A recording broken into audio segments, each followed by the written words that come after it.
ನಮಸ್ಕಾರ ಸ್ನೇಹಿತರೆ. ಇವತ್ತಿನ ಈ ವಿಡಿಯೋದಲ್ಲಿ ನಾವು ಹೊಸ ರೀತಿಯಾಗಿ ಎಜುಕೇಶನಲ್ ವಿಡಿಯೋನ ಹೇಗೆ ಮಾಡ್ಬೇಕು ಅನ್ನೋದನ್ನ ತಿಳಿಯೋಣ. ಎಜುಕೇಶನಲ್ ವಿಡಿಯೋ ಮಾಡ್ಲಿಕ್ಕೆ ನಮ್ಗೆ ಬೇಕಾಗಿರುವಂತ ಸಾಫ್ಟ್ವೇರ್ ಯಾವುದು ಅನ್ನೋದನ್ನ ಮೊದಲಿಗೆ ಮಾಡೋಣ. ಇಲ್ಲಿ ಕಾಣಿಸ್ತಾ ಇದೆ ನೋಡ್ರಿ, ಇಲ್ಲಿ 4 ಇದಾವ. ಒಂದು ಒಬೋ ಸ್ಟುಡಿಯೋ, ಇದನ್ನ ಸ್ಕ್ರೀನ್ ರೆಕಾರ್ಡರ್ ಆಗಿ ಬಳಸ್ಕೊಳ್ತಾ ಇದ್ದೀನಿ. ಆಮೇಲೆ ಒಂದು PDF ನೋಟ್ಸ್ ಇದೆ, ಒಂದು ಮಾಸ್ಕ್ ಇದೆ, ಹಾಗೆ ಕ್ವಿಕ್ ನೋಟ್ ಅನ್ನುವಂತ ವೈಟ್ ಬೋರ್ಡ್ ಅಪ್ಲಿಕೇಶನ್ ಇದೆ. ಇಷ್ಟು ಇವು ಸಾಫ್ಟ್ವೇರ್. ಹಾಗಾಗಿ ನಾನೇನ್ ಮಾಡ್ತಾ ಇದ್ದೇನೆ ಅಂದ್ರೆ ಒಂದು ವೆಬ್ ಕ್ಯಾಮ್, ಒಂದು ಗ್ರಾಫಿಕ್ ಪೆನ್ ಟ್ಯಾಬ್ ಬರಲಿಕ್ಕೆ, ಹಾಗೆ ಎಕ್ಸಿಟರ್ ಮಾಡಲಿಕ್ಕೆ ಒಂದು ವೈರ್ಲೆಸ್ ಮೈಕ್ರೋಫೋನ್ S9 Pro ಅಂತ ಗ್ರೇನರ್ S9 Pro ಇವರು ಸಿಗ್ತಾ ಇಲ್ಲ. ಇಷ್ಟು 3 ಡಿಜಿಟ್ ಅನ್ನು ಬಳಸ್ಕೊತಾ ಇದ್ದೀನಿ. ಇಷ್ಟು ಸಾಫ್ಟ್ವೇರ್ ಮತ್ತು ಈ ಡಿಜಿಟ್ ಅನ್ನು ಬಳಸ್ಕೊಂಡು ನಾವು ಹೊಸ ರೀತಿಯಾಗಿ ಎಜುಕೇಶನಲ್ ವಿಡಿಯೋನ ತಯಾರಿಸ್ಕೊಂಡು ಈಗ ನಾನು ಒಬ್ಬ ಸ್ಟುಡಿಯೋನ ಓಪನ್ ಮಾಡ್ಕೋತೀನಿ ನೋಡ್ರಿ.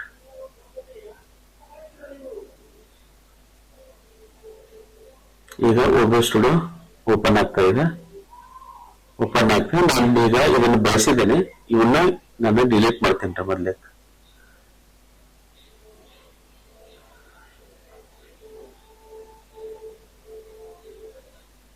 ಈಗ ಒಬ್ಬ ಸ್ಟುಡಿಯೋನ ಓಪನ್ ಮಾಡ್ಕೊಂಡೆ, ಇದನ್ನ ಮಿನಿಮೈಸ್ ಮಾಡ್ರಿ. ಹಾಗೆ ಕ್ವಿಕ್ ನೋಟ್ ವೈಟ್ ಬೋರ್ಡ್ ಅನ್ನ ಓಪನ್ ಮಾಡ್ಕೊಡ್ರಿ. ಓಪನ್ ಆಯ್ತು, ಇದನ್ನು ಮಿನಿಮೈಸ್ ಮಾಡ್ಕೊಡ್ರಿ. ಆಯ್ತಾ? ಈಗ ಒಬ್ಬ ಸ್ಟುಡಿಯೋ ಮತ್ತು ಕ್ವಿಕ್ ನೋಟ್ ವೈಟ್ ಬೋರ್ಡ್ ಅನ್ನ ಓಪನ್ ಮಾಡ್ಕೊಂಡಿದ್ದೀನಿ. ಈಗ ಒಬ್ಬ ಸ್ಟುಡಿಯೋನ ಓಪನ್ ಮಾಡ್ಕೊಳ್ತೇನೆ. ಮಾಡ್ಕೊಂಡು ನಾವು ಸೋರ್ಸ್ ಅನ್ನ ಹಾಕೋಣ. ಮೊದಲಿಗೆ ನಾವು ವಿಡಿಯೋ ಕ್ಯಾಪ್ಚರ್ ಡಿವೈಸ್ ಅನ್ನ ಹಾಕೋಣ. ಅದಕ್ಕಿಂತ ಮುಂಚೆ ಫಸ್ಟ್ ನಾವು ಆಡಿಯೋ ಇನ್ಪುಟ್ ಕ್ಯಾಪ್ಚರ್ ಅನ್ನ ಹಾಕೋಣ, ಅಂದ್ರೆ ಮೈಕ್ ಅನ್ನ ಆಡ್ ಮಾಡೋಣ. ಈಗ ಡಿಫಾಲ್ಟ್ ಆಗಿರಲಿ, ನಾನು ಅದನ್ನ ಮೈಕ್ ಅನ್ನ ಬೇರೆ ಸ್ಕ್ರೀನ್ ರೆಕಾರ್ಡರ್ ಅಲ್ಲಿ ಬಳಸ್ತಾ ಇದ್ದೀನಿ. ಆಮೇಲೆ ಪ್ಲಸ್ ವಿಡಿಯೋ ಕ್ಯಾಪ್ಚರ್ ಡಿವೈಸ್ ಅನ್ನ ಹಾಕೋಣ, ಅಂದ್ರೆ ವೆಬ್ ಕ್ಯಾಮ್ ಅನ್ನ ಆಡ್ ಮಾಡೋಣ. ಮಾಡಿಕೊಂಡು ನಾನು ಬಳಸಿರುವಂತ ವೆಬ್ ಕ್ಯಾಮ್ ಯಾವುದು ಅಂತಂದ್ರೆ creative live cam sync V3 ಅಂತಂದು ಅದನ್ನು ಸೆಲೆಕ್ಟ್ ಮಾಡ್ಕೊಂಡು ಓಕೆ ಕೊಡೋಣ. ಈಗ ಏನಾಯ್ತು, ಒಬ್ಬ ಸ್ಟುಡಿಯೋದಲ್ಲಿ ಕ್ಯಾಮ್ರಾವನ್ನ ಆಡ್ ಮಾಡಿದ್ವಿ. ಇದಕ್ಕೆ ಮಾಸ್ಕ್ ಹಾಕಂಡ್ರಿ. ಮಾಸ್ಕ್ ಡೆಸ್ಕ್ಟಾಪ್ ಮೇಲೆ ಇಟ್ಟಿದ್ದಾನಲ್ಲ, ಆ ಮಾಸ್ಕ್ ಅನ್ನು ಹಾಕೊಂಡಿರುತ್ತೆ. ಮಾಸ್ಕ್ ಹಾಕಬೇಕಂದ್ರೆ ವಿಡಿಯೋ ಕ್ಯಾಪ್ಚರ್ ಡಿವೈಸ್ ಅನ್ನ ಸೆಲೆಕ್ಟ್ ಮಾಡ್ಕೋಬೇಕು. ಆಮೇಲೆ ಫಿಲ್ಟರ್ಸ್ ಅನ್ನ ಸೆಲೆಕ್ಟ್ ಮಾಡ್ಕೊಂಡು ಇಲ್ಲಿ ಓಪನ್ ಸ್ಪೇಸ್ ಒಳಗೆ ಕ್ಲಿಕ್ ಮಾಡಿದಾಗ ಅಂತ ಬಂತು. ಇಲ್ಲಿ ನಾವು ಇಮೇಜ್ ಮಾಸ್ಕ್ ಆರ್ ಬ್ಲೆಂಡ್ ಅಂತಿದಲ್ಲ, ಅದನ್ನ ಸೆಲೆಕ್ಟ್ ಮಾಡ್ಕೊಂಡಾಗ ಈ ರೀತಿ ಮತ್ತೆ ಪಾಪಪ್ ಬರ್ತೈತಿ. ಇಲ್ಲಿ ಬ್ರೌಸ್ ಅಂತಿದೆ ನೋಡ್ರಿ, ಅದನ್ನ ಬ್ರೌಸ್ ಮಾಡೋಣ. ಮಾಡ್ಕೊಂಡು ಡೆಸ್ಕ್ಟಾಪ್ ಹೋಗೋಣ. ಡೆಸ್ಕ್ಟಾಪ್ ಹೋಗಿ ಇಲ್ಲಿ ಮಾಸ್ಕ್ ಅಂತಿದೆ ನೋಡ್ರಿ, ಅದನ್ನ ಹಾಕೋಣ. ಆಡ್ ಆಯ್ತು. ಈಗ ಇದನ್ನ ಕ್ಲೋಸ್ ಮಾಡೋಣ.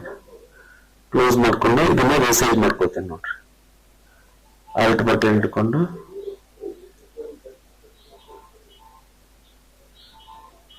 ರಿಸೈಜ್ ಮಾಡ್ಕೊಂಡೆ. ಇಷ್ಟು ಮಾಡ್ಕೊಂಡು ಒಂದ್ ಎಂಡಿಗೆ ಇಟ್ರಿ. ಇಷ್ಟು ಇದಾದ್ಮೇಲೆ ನಾವೇನ್ ಮಾಡೋಣ, ಇಲ್ಲಿ ಸೋರ್ಸಿಗೆ ಬಂದು ಮತ್ತೆ ವಿಂಡೋ ಕ್ಯಾಪ್ಚರ್ ಡಿವೈಸ್ ಹಾಕೋಣ. ವಿಂಡೋ ಕ್ಯಾಪ್ಚರ್ ಅನ್ನ ಓಕೆ ಕೊಡೋಣ. ಓಕೆ ಕೊಟ್ಟು ಮತ್ತೆ ಓಕೆ ಕೊಡೋಣ. ಈಗ ಇಲ್ಲಿ ಕ್ವಿಕ್ ನೋಟ್ ವೈಟ್ ಬೋರ್ಡ್ ಇದೆಲ್ಲ, ಅದನ್ನ ಓಪನ್ ಮಾಡ್ಕೊಡ್ರಿ. ಮಾಡ್ಕೊಂಡು ಮತ್ತೆ ಒಬ್ಬ ಸ್ಟುಡಿಯೋನ ಓಪನ್ ಮಾಡ್ಕೊಂಡು ವಿಂಡೋ ಕ್ಯಾಪ್ಚರ್ ಡಿವೈಸ್ ಮೇಲೆ, ವಿಂಡೋ ಕ್ಯಾಪ್ಚರ್ ಮೇಲೆ ಡಬಲ್ ಕ್ಲಿಕ್ ಮಾಡ್ರಿ. ಮಾಡಿ ಮತ್ತೆ ಈ ರೀತಿ ಪಾಪಪ್ ಬಂತು. ಇಲ್ಲಿ ವಿಂಡೋ ಇರ್ತಿದೆಯಲ್ಲ, ಅದನ್ನ ಮುಂದೆ ಐಕಾನ್ ಇದೆ, ಕ್ಲಿಕ್ ಮಾಡ್ರಿ. ಈಗ ತೋರಿಸ್ತಾ ಇದೆ ನೋಡ್ರಿ, ಕ್ವಿಕ್ ನೋಟ್ ವೈಟ್ ಬೋರ್ಡ್. ಅದನ್ನ ಓಕೆ ಕೊಡೋಣ. ಓಕೆ ಕೊಟ್ಟು ಇಲ್ಲಿ ಇಷ್ಟೊಂದು ಸ್ಪೇಸ್ ಖಾಲಿ ಇರ್ತಿದೆಯಲ್ಲ, ಅವಾಗ ಶಿಫ್ಟ್ ಹಿಡ್ಕೊಂಡು ಡ್ರ್ಯಾಗ್ ಮಾಡ್ರಿ, ಕೆಳಗಡೆ ಡ್ರ್ಯಾಗ್ ಮಾಡ್ರಿ. ಈಗ ಫಿಟ್ ಆಯ್ತು. ವೈಟ್ ಬೋರ್ಡ್ ಅಪ್ಲಿಕೇಶನ್ ಅನ್ನು ಸ್ಟುಡಿಯೋಗೆ ಆಡ್ ಮಾಡಿದ್ವಿ. ಮಾಡ್ಕೊಂಡು ಈಗ ಫೇಸ್ ಕ್ಯಾಮ್ ಅದನ್ನ ಮೇಲ್ಗಡೆ ತಗೊಂಡು ಹೋಗೋಣ. ನೋಡ್ರಿ ಇಷ್ಟು ಬಂತು. ಇನ್ನು ಇಲ್ಲಿ ಖಾಲಿ ಸ್ಪೇಸ್ ಕಾಣಿಸ್ತದಲ್ಲ, ಇದಕ್ಕೆ ನಾವೇನ್ ಮಾಡೋಣ,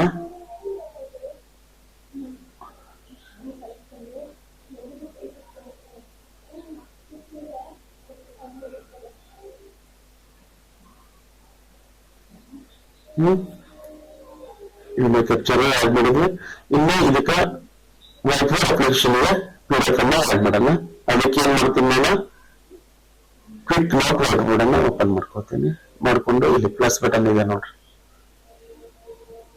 ಅದನ್ನ ಕ್ಲಿಕ್ ಮಾಡ್ತೀನಿ. ಮಾಡಿ ಇಂಪೋರ್ಟ್ PDF ಮಾಡಿಕೊಂಡು ಡೆಸ್ಕ್ಟಾಪ್ ಮೇಲೆ PDF ನೋಟ್ ಇಟ್ಕೊಂಡಿದ್ದಾನಲ್ಲ ಅದನ್ನ ಸೆಲೆಕ್ಟ್ ಮಾಡ್ಕೋತೀನಿ. ಇದನ್ನು ಮಾಡಿಕೊಂಡು ಓಪನ್ ಮಾಡ್ಕೊಳ್ತೀನಿ. ಮಾಡಿಕೊಂಡು ಇದರ ಸೈಜ್ ಅನ್ನ ಕಡಿಮೆ ಮಾಡೋಣ, 64 ಇಡೋಣ. ಇಟ್ಟು ಇಲ್ಲಿ ಈ ಪೋರ್ಷನ್ದಲ್ಲಿ ಅಲ್ಲಿ ಪೇಸ್ ಕ್ಯಾಮ್ ಇದೆಯಲ್ಲ, ಆ ಕಾರಣಕ್ಕಾಗಿ ಇದನ್ನ ಇಲ್ಲಿ ಪ್ರೀ ಬಿಟ್ಟು ಇದನ್ನ ಈ ಕಡೆ ಸರ್ಸೋಣ. ಹೇಗಂತಂದ್ರೆ ಶಿಫ್ಟ್ ಇಟ್ಕೊಂಡು ಮುಂದ್ಗಡೆ ಸ್ಕ್ರೋಲ್ ಮಾಡ್ರಿ. ಇಷ್ಟು ಮಾಡಿ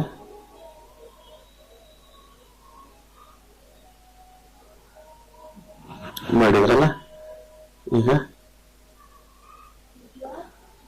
ಒಬ್ಬ ಸ್ಟೂಡೆಂಟ್ದಾಗ ಹೆಂಗ್ ಕಾಣಿಸುತ್ತೆ ನೋಡ್ರಿ, ಕಾಣಿಸ್ತದಿಲ್ಲ ಈ ರೀತಿಯಾಗಿ. ಇಲ್ಲಿ ಕ್ವಿಕ್ ನೋಟ್ ವೈಟ್ ಬೋರ್ಡ್ ಇದಲ್ಲ, ಇದನ್ನ ಓಪನ್ ಮಾಡಿದಾಗ ಇಲ್ಲಿ ಎಷ್ಟು ಪೇಜ್ ಇದಾವೆ, 17 ಪೇಜ್ ಐತಿ. 17 ಪೇಜ್ ಅನ್ನ ನಾವು ಈ ರೀತಿ ಸೆಟಪ್ ಮಾಡ್ಕೋಬೇಕು. ಈಗ 2 ದಿನ ತೋರಿಸ್ತೇನೆ ನೋಡ್ರಿ. 2 ಪೇಜ್ ಅಲ್ಲಿ ಈ ರೀತಿ ಇದೆ. ಇದನ್ನ ರೈಟ್ ಸೈಡ್ ತಗೋಬೇಕಲ್ಲ, ಮತ್ತೆ ಶಿಫ್ಟ್ ಹಿಡ್ಕೊಂಡು ಮುಂದ್ಗಡೆ ಸ್ಕ್ರೋಲ್ ಮಾಡ್ರಿ. ಆಯ್ತಲ್ಲ, ಈಗ ನೋಡ್ರಿ ಒಬ್ಬ ಸ್ಟೂಡೆಂಟ್ ಓಪನ್ ಮಾಡ್ಕೊಂಡಾಗ ಯಾವ ರೀತಿ ಕಾಣಿಸುತ್ತೆ. ಈ ರೀತಿಯಾಗಿ ನಾವೇನ್ ಮಾಡ್ಕೋಬಹುದು, ಎಜುಕೇಶನಲ್ ವಿಡಿಯೋ ಮಾಡ್ಲಿಕ್ಕೆ ಸೆಟಪ್ ಮಾಡ್ಕೋಬಹುದು. ಆಮೇಲೆ ನಮ್ಮಲ್ಲಿ ಗ್ರಾಫಿಕ್ ಪ್ರಿಂಟ್ ಆಗಿದೆಯಲ್ಲ, ಇದ್ರ ಸಹಾಯದಿಂದ ಬರಬಹುದು. ಹೇಗಂತಂದ್ರೆ ಮತ್ತೆ ನಾವೇನ್ ಮಾಡೋಣ, ಇಲ್ಲಿ ಒಬ್ಬ ಸ್ಟೂಡೆಂಟ್ ಓಪನ್ ಮಾಡ್ಕೊಂಡು ಇಲ್ಲಿ ಬರೀಬಹುದು.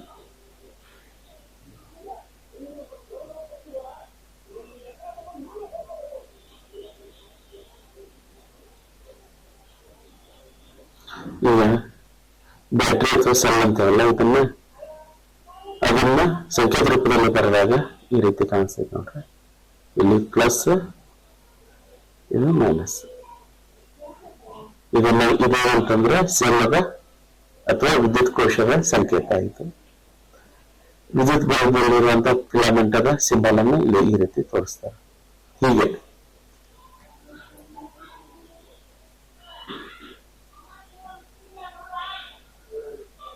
ನಾವು ಈ ರೀತಿ ಸೆಟಪ್ ಮಾಡಿಕೊಂಡು ಎಜುಕೇಶನಲ್ ವಿಡಿಯೋನ ಮಾಡ್ಕೋಬಹುದು. ಅದ್ನ ಸ್ನೇಹಿತರೆ, ಈ ರೀತಿಯಾಗಿ ಎಜುಕೇಶನಲ್ ವಿಡಿಯೋ ಮಾಡ್ಲಿಕ್ಕೆ ನಮ್ಗೆ ಯಾವುದೇ ಪ್ರೋ ಅಪ್ಲಿಕೇಶನ್ ಬೇಕಾಗಿಲ್ಲ. ಫ್ರೀ ಆಗಿ ಸಿಗುವಂತ ಅಪ್ಲಿಕೇಶನ್ ಬಳಸ್ಕೊಂಡು ಈ ರೀತಿಯಾಗಿ ನಾವು ಎಜುಕೇಶನಲ್ ವಿಡಿಯೋನ ತಯಾರು ಮಾಡ್ಕೋಬಹುದು. ಆಮೇಲೆ ನಮ್ಮಲ್ಲಿರುವಂತಹ ಗೆಜೆಟ್ ಅನ್ನ ಬಳಸ್ಕೊಂಡು ಪ್ರೊಫೆಷನಲ್ ಆಗಿ ಹೊಸ ರೀತಿಯಾಗಿ ಎಜುಕೇಶನಲ್ ವಿಡಿಯೋ ಮಾಡ್ಕೋಬಹುದು. ಸ್ನೇಹಿತರೆ, ಈ ವಿಡಿಯೋ ನಿಮ್ಗೆ ಇಷ್ಟ ಆದಲ್ಲಿ ಲೈಕ್ ಮಾಡಿ, ಶೇರ್ ಮಾಡಿ, ಹಾಗೆ ನನ್ನ ಚಾನೆಲ್ಗೆ ಸಬ್ಸ್ಕ್ರೈಬ್ ಆಗಿ ಅಂತ ಕೇಳ್ಕೊತಾ ಇದನ್ನು ಮುಗಿಸ್ತಾ ಇದ್ದೀನಿ. ಧನ್ಯವಾದಗಳು.